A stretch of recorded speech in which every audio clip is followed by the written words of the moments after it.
우리가 지난 시간에는 여호수아서를 잠시 스탑하고 맥주 감사 주일로 이제 그에 알맞은 말씀을 이렇게 함께 나누어 봤습니다. 그런데 지난 시간에 제가 설교 시간이 저에게 주어진 시간이 짧기 때문에 다 맞추지 못하고 마무리를 제대로 못하고 지나갔어요. 그래서 오늘은 같은 본문을 가지고 지난 시간에 우리가 나눴던 내용을 돌아보고 또 오늘 새롭게 성령을 받으라라는 제목이 성령의 충만함을 받으라는 제목을 가지고 함께 말씀을 나누고자 합니다. 지난 시간에는 우리가 맥주 감사 주일이 오늘날 교회에게 어떤 의미로 주어졌고 구약에서는 어떤 의미가 있었고 신약 시대를 살고 있는 오늘날 우리가 어떤 의미를 가지고 기념하고 지켜야 되는 절기인지를 살펴봤습니다.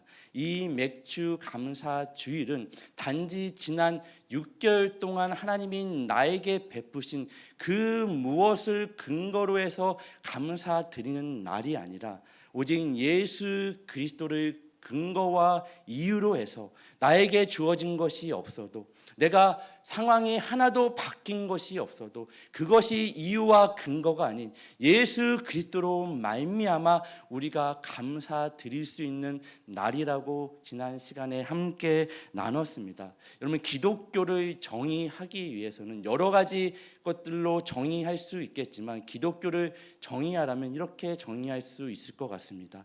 하나님의 독생자 예수 그리스도가 나는 내 편이다, 언제나 내 편이다라를 말로만 하지 않으시고 인간의 몸으로 이 땅에 우리 인생 깊숙이 따라 들어오시는 것, 이게 기독교입니다. 여러분, 이 말을 믿으시나요? 실감이 되시나요? 예수 그리스도가 이 땅에 인간이 되셔서 우리 인생 깊숙이 따라 들어오셔서 내 옆에 서 계시는 겁니다. 이게 기독교죠. 제가 청소년 사역할 때 아이들한테 예를 드는 게 하나가 있습니다. 제가 개미들을 창조했어요. 말씀으로 하나님같이 창조할 능력이 있어서 개미를 창조했습니다. 근데 개미들이 하는 짓거리들마다 여기가 절벽이고 불구덩인데 절로 가는 거예요. 한 명이 가면 줄을 지어서 그 죽음의 길을 갑니다. 제가 사람의 말로 개미에게 아무리 설명해도 개미가 사람의 말을 알아들어요, 못 알아들어요? 못 알아듣죠. 개미는 사람의 말을 못 알아듣습니다. 저는 개미를 구원하기 위해서 개미가 될 수 있을까요? 제가 개미가 될 수 있는 능력이 있다고 해도 저는 개미가 될 수 없습니다. 하나님이 독생자 예수 그리스도가 이 땅에 인간의 모습으로 오셨다는 이야기는 이것을 뛰어넘는 이야기입니다. 이것조차 비교할 수 없는 이야기입니다. 그분이 우리 인생 깊숙이 따라 들어오셔서 지금 우리와 함께 하시는 겁니다. 이게 기독교죠. 예수님이 그 예수가 여러분의 인생 깊숙이 따라 들어오셔서 함께하고 계시나요? 정말 함께하고 계시나요? 예수님이 제자들의 기대와 달리 부활하신 주님이 40일이라는 구체적인 시간을 사도들, 제자들과 함께 보내십니다. 그리고 하늘로 올라가시죠. 제자들이 넋이 빠져 하늘을 쳐다보고 있습니다. 하늘을 쳐다보는 가운데 두 천사가 제자들을 향해서 갈릴리 사람들아, 어찌하여 너희가 하늘을 쳐다보고 있느냐?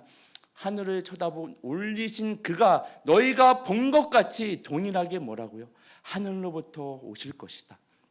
그 주님이 다시 오신대요. 근데 주님은 올려져 가셨습니다. 그럼 예수님은 지금 우리와 함께하지 않으시나요? 함께하시나요? 함께하지 않으시나요? 네, 확실하게 대답 틀려도 누가 뒤에서 끌고 가지 않습니다. 오징어 게임처럼 누가 와서 이렇게 하지 않. 함께하시나요? 함께하지 않으시나요? 어떻게 함께 하시죠? 제자들은 예수님이 실질적으로 함께 하기를 원했습니다. 부활하신 주님이 정말 이제는 십자가에 달리신 예수 그리스도 앞에 다 흩어졌던 제자들이 그 숨어있던 제자들에게 예수님이 부활의 주님이 찾아오시죠. 제자들의 기대는 뭐죠? 이제는 됐다. 정말 이제는 부활의 주님을 앞세워 세상 끝날까지 나가자, 땅끝까지 나가자, 빌라도에게 가고 로마 군병들에게 가고 로마 황제까지 가자. 우리를 정치적으로, 군사적으로, 경제적으로 해방시키실 분은 부활하신 주님밖에 없다. 근데 그 주님이 어디를 가세요? 하늘로 올라가십니다. 요한복음을 보시면 내가 올려져 가야지만 성령 하나님이 너에게 임하실 거다. 그것이 너희에게 유익이다. 그리고 하나님이 약속하신 이 성령을 받기까지 예루살렘을 떠나지 말고 너희가 기다려라. 왜 예루살렘을 떠나지 말라 그러죠? 갈릴리 사람들입니다. 예루살렘에서 예수님이 고난받으시고 십자가에 달리시고 거기서 부활하십니다. 예루살렘을 떠나지 말고 성령이 너희에게 임할 때까지 기다려라. 보혜사 성령님이 너희를 고아와 같이 버려두지 아니하시고 우리에게 임하십니다. 믿으십니까? 정말 위로와 격려가 필요한 시대인 것 같아요. 저마다 다 지쳐있는 인생들, 정말 수고하고 무거운 짐을 지며 살아가는 고단한 인생, 이 인생이 언제 끝나나? 하나님, 이 눈물이 언제 멈추죠? 너무 힘들죠. 고단하죠. 돌아보면 그 자리에 누가 계시죠? 성령 하나님이 우리의 인생을 이끄신 줄 믿으시기 바랍니다. 고단한 인생길, 내가 너희를 고아처럼 버려두지 아니하고 너희와 함께 할 거야. 예수님이 올려져 가시지만 성령이 우리 안에 임하신 줄 믿으시기 바랍니다. 그게 오순절 날이 이미 이름에 그들이 다 같이 모였더니 오순절 날은 이미 이루었습니다. 그리고 그들이 다 모여 있죠. 그게 사도행전 2장 1절 우리가 읽은 본문 말씀입니다. 이 오순절 날은 구약에서 어떤 날이라고 그랬죠? 지난주에 한 얘기인데 그냥 대답을 하셔도 됩니다. 구약에서 어떤 날이죠? 77절이죠. 오순절 날은 구약의 77절입니다. 우리 신명기로 가서 신명기 16장 9절 12절 말씀을 우리 한번 같이 여러분이 한 절, 제가 한 절 읽도록 하겠습니다. 7줄을 시작.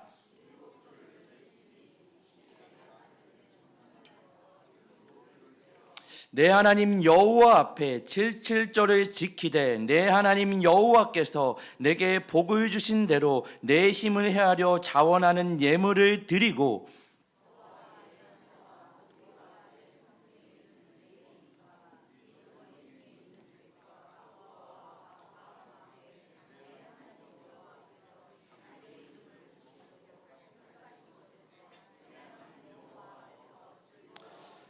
너는 애굽에서 종되었던 것을 기억하고 이 규례를 지켜 행할지니라.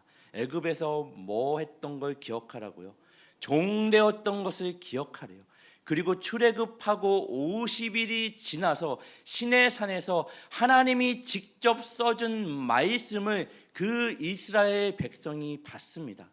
종되었던 자들이 이제는 출애굽해서 이 하나님의 말씀을 받는 거죠. 이 시내산에서 하나님의 말씀을 받는 광경을 성령과 지혜가 충만했던 스데반이 뭐라고 이야기하죠? 사도행전 7장 38절에 시내산에서 말하던 그 천사와 우리 조상들과 함께 강야 교회에 있었고 또 살아있는 말씀을 받아 우리에게 주던 자가 이 사람이다. 이 강야를 뭐라고 이야기하죠?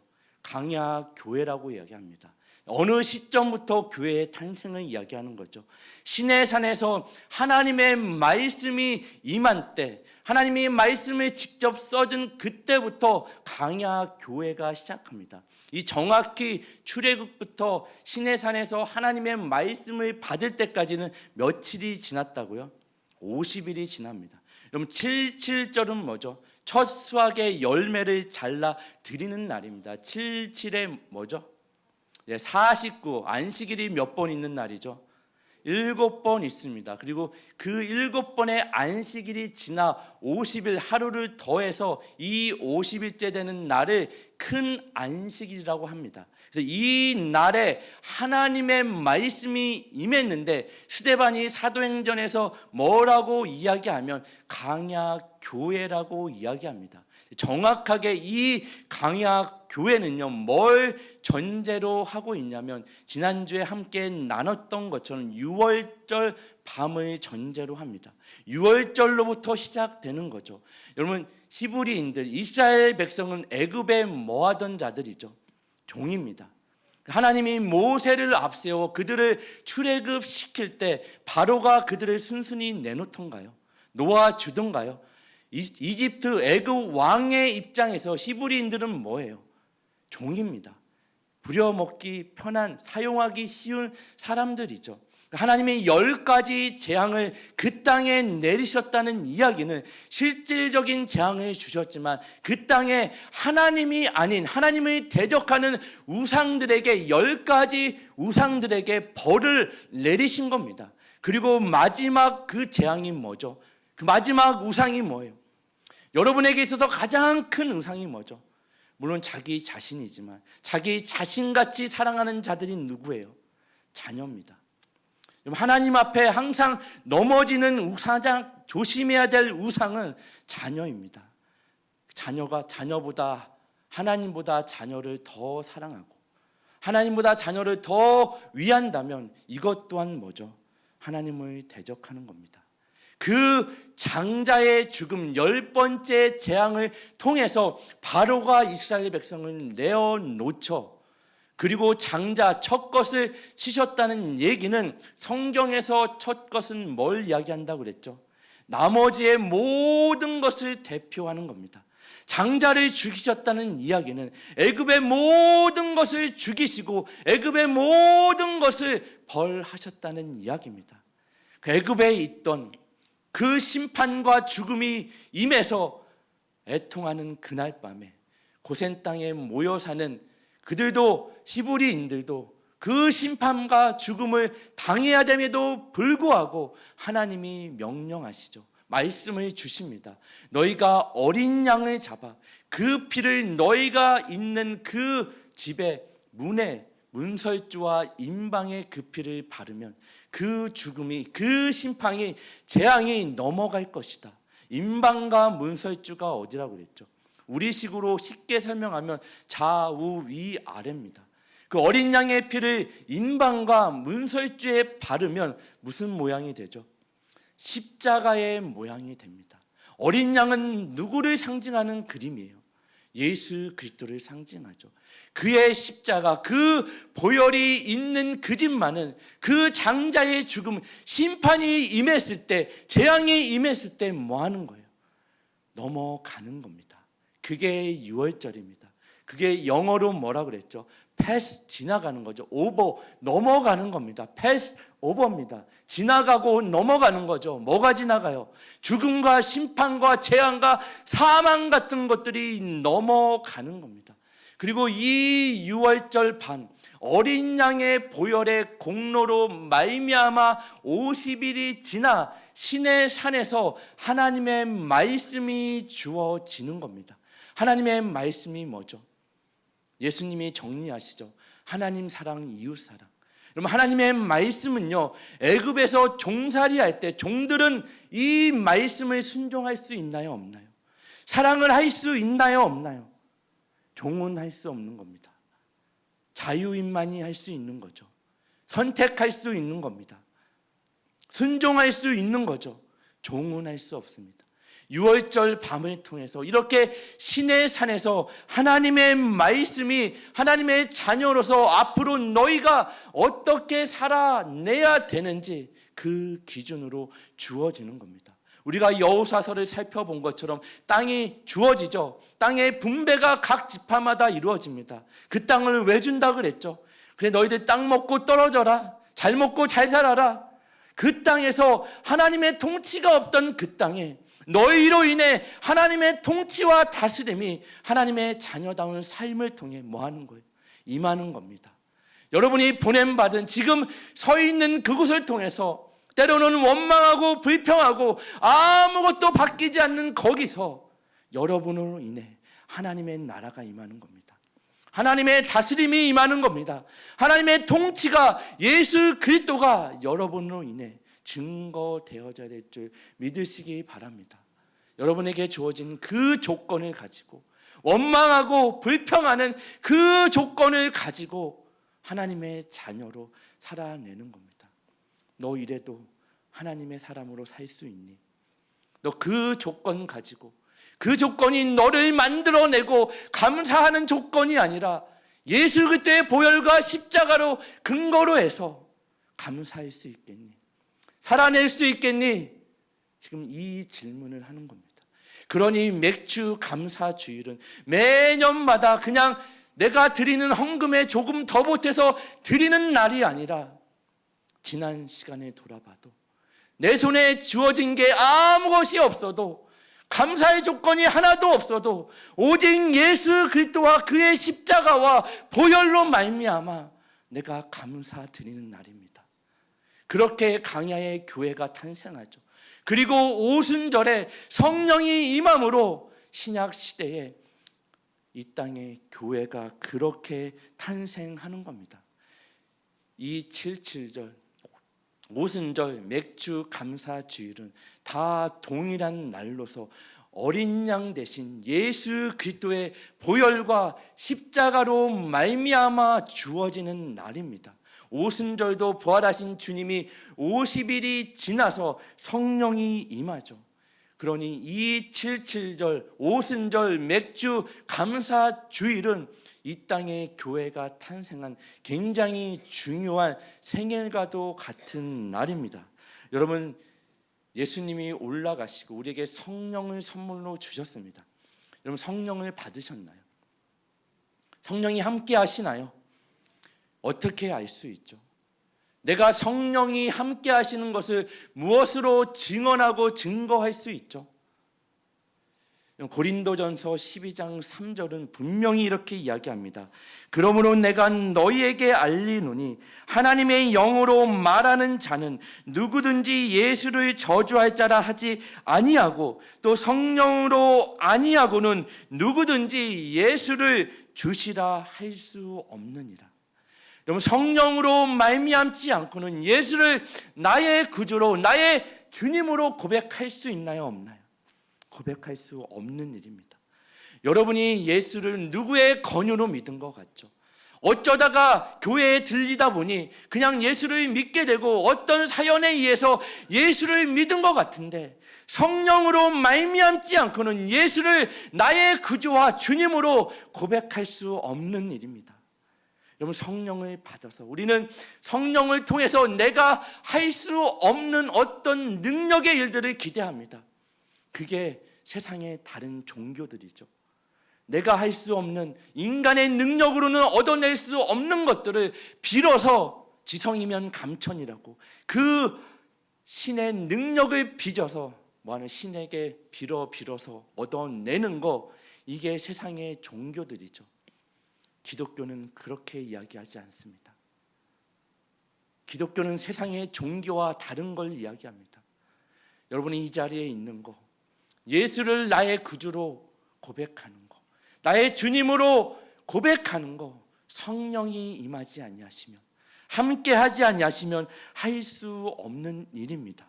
그래서 금요 성령 집회의 큰 주제가 성령에 이끌리는 삶입니다. 저와 여러분은 다 성령에 이끌리는 삶을 통해 예수가 구주시고 나의 주님이심을 정말 예수의 이름으로 그 하루하루를 살아내심으로 말미암아 예수를 전하는 그 사명자의 삶을 살아내는 저와 여러분 되기를 예수님의 이름으로 축원합니다. 이 오순절 날이 이미 이름에 그들이 함께 모여 있을 때 호련히 하늘로부터 급하고 강한 바람과 같은 소리가 있음에, 사도행전 2장 2절이죠. 여러분, 강한 바람이 있었나요? 아니면 강한 바람과 같은 소리가 있었나요? 예, 소리가 있었죠. 강한 바람과 같은 소리가 있습니다. 여러분들이 교회를 조금 오래 다니셨으면 한 번쯤 들어봤을 설교 중에 엘리야와 갈멜산 전투를 들어보셨을 겁니다. 들어보셨나요? 그 바알 선지자 450명과 아세라 선지자 400명, 그 엘리야 1대 몇이죠? 850입니다. 850대 1을 싸워서 누가 이기죠?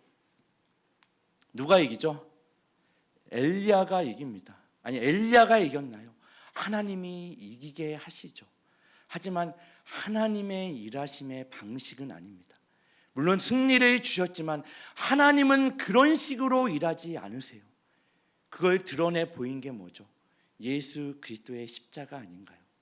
어떻게 알 수 있냐면 엘리야가 이제 850대 1의 전투를 통해서 승리했습니다. 하지만 그 시대의 악의 상징인 아합과 이세벨은 여전히 뭐하죠? 하나님 앞에 항복하지 않더라고요. 여전히 기세등등해서 이제 엘리야 생각에는 아합과 이세벨이 하나님 앞에 항복하고 내가 갔을 땐 납작 엎드려 하나님 나를 용서해 주십시오 할 줄 알았는데 이세벨이 뭐라 그래요? 그 엘리야를 향해서 선포합니다. 내가 반드시 너를 죽일 거야. 내가 죽인 바알 선지자 450명, 아세라 선지자 400명이 죽은 것처럼 내가 너를 죽이지 아니하면 신들이 나에게 벌 위에 벌을 내릴 거다. 이게 세상입니다. 하나님의 일하심의 방식은 예수와 십자가밖에 없더라고요. 굴복하지 않더라고요. 엘리야가 혼비백산에서 이게 뭔가 하고 뒤로 넘어지죠. 그리고 강야로 도망합니다. 한 로뎀 나무에 숨어서 하나님 이제 못하겠어요. 죽여주세요. 제 생명을 거두어 주세요. 이게 때론 우리가 하나님 앞에 나와 울부짖는 기도의 소리 아닌가요? 하나님 이게 뭔가요?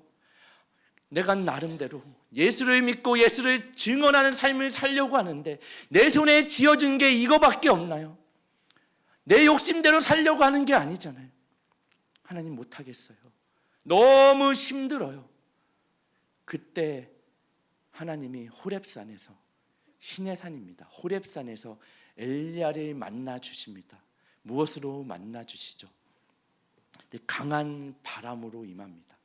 그 바람이 있은 후에도 하나님이 계시지 않더라고요. 바람 후에 지진이 일어납니다.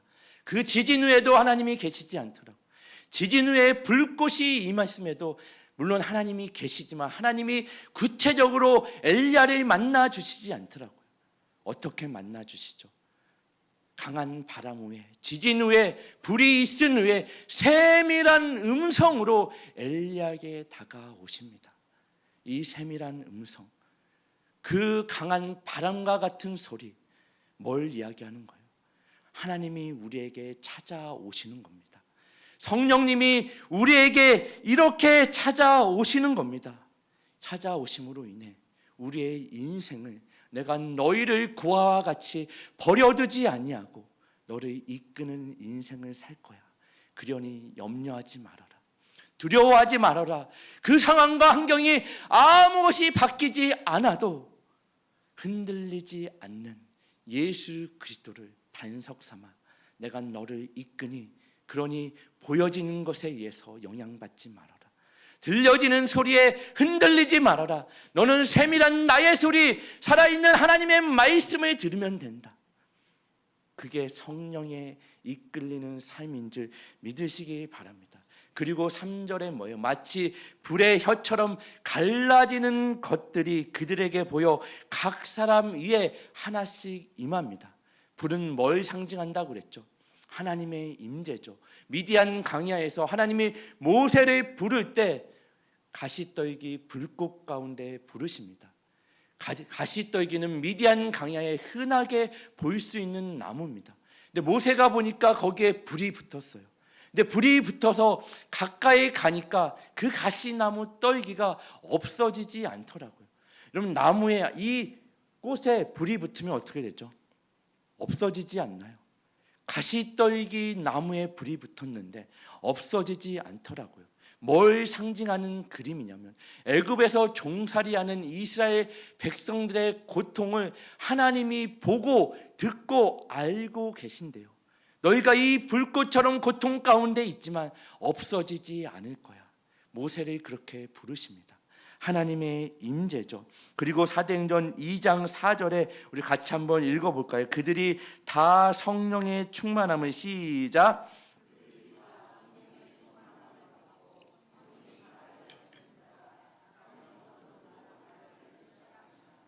그들이 다 성령의 뭘 받았죠? 충만함을 받았습니다. 그리고 성령이 임한 그 첫 번째 증거로 지금 뭘 이야기하고 있죠? 성경이 다른 언어들로 말하기를 시작하니라. 왜 성령이 임하셨는데, 충만히 임했는데 다른 언어들을 말하게 하실까요? 그게 첫 번째 성령의 사역일까요? 여러분, 다른 언어들을 들으면 어떤 구약에 어떤 사건이 떠올라야 되죠? 바벨탑 사건이 떠오르지 않나요? 하나의 언어, 하나의 생각, 그 인간이 하는 행동들 가운데 하나님을 대적하는 것밖에는 없더라고요. 그 노아의 홍수, 바벨탑 사건은 다 뭐라 그랬죠? 아니, 사랑의 하나님이 어떻게 인간을 저렇게 심판할 수 있어가 아니라 그냥 내버려두면 그 역사가 끝날 수밖에 없는, 멸망할 수밖에 없는 저들에게 하나님이 임하시는 겁니다. 하나님이 간섭하시는 겁니다. 하나님이 역사하는 겁니다. 내가 너희를 이렇게 끝나게 놔둘 수 없다. 내가 너희를 이렇게 끝나도록 창조하지 않았다. 하나님이 그 노아의 홍수의 사건, 바벨탑 사건을 통해서 언어를 혼잡하게 하셔서 하나님을 대적하는 자들을 흩으십니다. 그리고 이제는 오순절 성령의 사건으로 인해서 흩었던 자들을 하나님이 언어가 다 동일하게 들림으로 난곳 방언으로, 저들은 갈릴리 사람입니다. 배우지 못한 자들입니다. 근데 자기의 각 나라에서 수많은 곳에서 온 자들이 각 자기의 난 곳의 방언으로 듣는 역사가 일어납니다. 흩으셨던 그 인류를 내가 다시 이렇게 모일 거야. 예수 그리스도로 말미암아. 여러분, 바벨탑 사건 전에는 어떤 사건이 있었죠? 창세기를 쭉 보시면 노아 홍수의 사건이 나옵니다. 그리고 그 노아의 자손들이 나오고 바벨탑 사건이 일어납니다. 노아 홍수 뒤에 하나님이 뭘 걸고 약속하시면서 내가 다시는 인류를 이 노아의 홍수와 같이 심판하지 않을 거야 라고 말씀하셨죠. 무지개를 내어 거시죠. 이 무지개가 뭐라 그랬죠? 예수 그리스도를 상징합니다. 요한계시록 4장 2절 3절에 내가 곧 성령에 감동되었더니 보라, 하늘의 보좌를 베풀었고 그 보좌 위에 앉으신 이가 있는데 앉으신 이의 모양이 벽옥과 홍보석 같고 또 무지개가 있어 보좌에 둘렀는데 그 모양이 녹보석 같더라. 무지개를 왜 내어 거시며 다시는 내가 노아의 홍수와 같이 너희를 심판하지 않을 거라고 말씀하셨을까요? 노아 홍수 뒤에도 어떤 사건이 있었다고요? 바벨탑 사건. 이러한 심판으로는 인간이 하나님께 돌아오지 않더라고요. 회개하지 않더라고요. 그리고 바벨탑 사건 뒤에 이제 누가 등장하죠? 창세기 12장에 아브라함이 등장합니다. 아브라함은 누구라고요? 그가 우리보다 더 어떤 뛰어난 것이 있어서 하나님이 선택한 것이 아니라 하나님이 사랑한 자입니다. 내가 너로 큰 민족을 이루고 내게 복을 줄 거야. 여기서 말하는 복은 뭐예요? 예수 그리스도입니다. 이 무지개가 뭐라고요? 예수 그리스도. 저와 여러분은 이 복을 다 받았나요? 안 받았나요? 이 복을 소유한 자들인가요? 아닌가요? 예수 그리스도를 다 소유하셨죠. 근데 우리는 자꾸 다른 복을 구합니다. 성경은 그러한 것을 약속한 적이 없습니다. 물론 주시겠죠. 여러분이 구하는 것들을 엘리야에게 승리를 주신 것처럼 어떤 세상 것들을 때로는 주시기도 합니다. 하지만 성경이 말하는 근본적인 복은 뭐예요? 예수 그리스도인 줄 믿으시기 바랍니다. 이 77절, 오순절, 맥주, 감사절은 이 6월절을 근거로 해서 어린 양과 그의 십자가, 예수 그리스도를 근거로 해서 단순히 나에게 주어진 그 세상에 무엇 때문에 감사하는 날이 아니라, 내가 구한 것을 하나님이 주셔서 감사하는 날이 아니라, 그러면 안 주셨으면 감사 안 하나요? 못 하나요? 그러한 날이 아니죠. 예수 그리스도로 말미암아 감사를 드리는 날인 줄 믿으시기 바랍니다. 바벨에서 인간의 언어를 혼잡하게 하시고 흩으신 것처럼 이제는 오순절날 성령이 임함으로 이 땅의 교회들이 예수 그리스도를 중심으로 성령이 모든 방언과 모든 민족에게 뭐 하시겠다는 이야기입니다. 구원을 이루시겠다는 하나님의 선포입니다.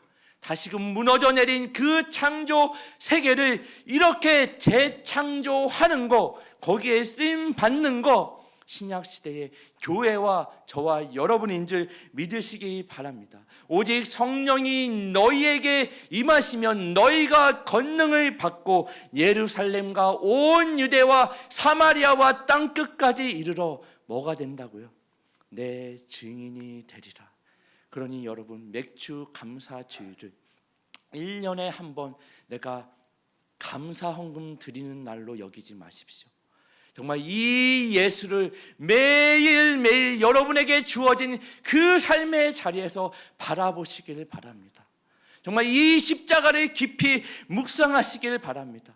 이 땅의 교회의 사명이 무엇인지, 저와 여러분을 왜 부르셨는지, 내가 믿는 예수와 그 십자가가 나에게 무슨 의미가 있는지, 내 삶에 어떤 사명이 있는지 다시금 여러분 묵상하시고 주어진 그 삶의 자리에서 여러분의 사명을 깨닫고 예수를 증언하는 성령의 이끌림 받는 우리 새마음교회 모든 성도님들 되시기를 예수님의 이름으로 축원합니다.